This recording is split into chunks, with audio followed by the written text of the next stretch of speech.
तुम्हारे पूरे खानदान से मुझे कराहियत महसूस होती है। फराजी आप कैसे सो लेते इतने सुकून से? तुमने मेरे प्रपोजल का कोई जवाब नहीं दिया। ऐसा कुछ भी नहीं है, खुदा की कसम ऐसा कुछ भी नहीं है। तुम्हारे बजाय अगर फिदा ने ये बात की होती ना तो मैं फोन पर ही उसका मुंह तोड़ देता।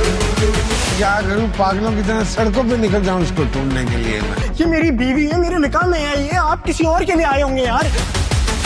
हाथ नहीं लगा। मुझे तुम्हारे जैसे घटिया शख्स के साथ रहना ही नहीं है जो अपनी बीवी पे भरोसा ही नहीं करता है। वो तो ये कह कर गई है कि अब मेरा इससे कोई लेना देना नहीं है। फरासत से दोनों बेटियां तो बर्बाद हो ही चुकी थी, अब बेटा बाकी था, उसके साथ हुए सब कुछ हुआ है।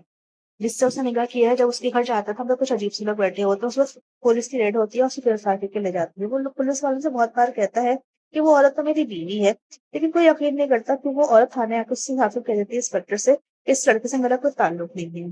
पिता खाकर जो उनका बेटा है वो अब घर फोन करता है तो फरासत में होकर तो पैरों तले जमीन निकल जाती है, क्योंकि ये सब कुछ तो उन्हें कभी सोचा ही नहीं था।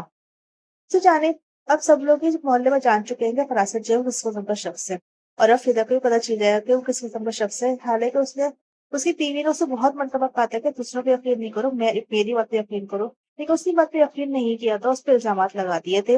और अब बात यहाँ तक आ गई कि सनम ने उससे खुला लेने का फैसला कर लिया है।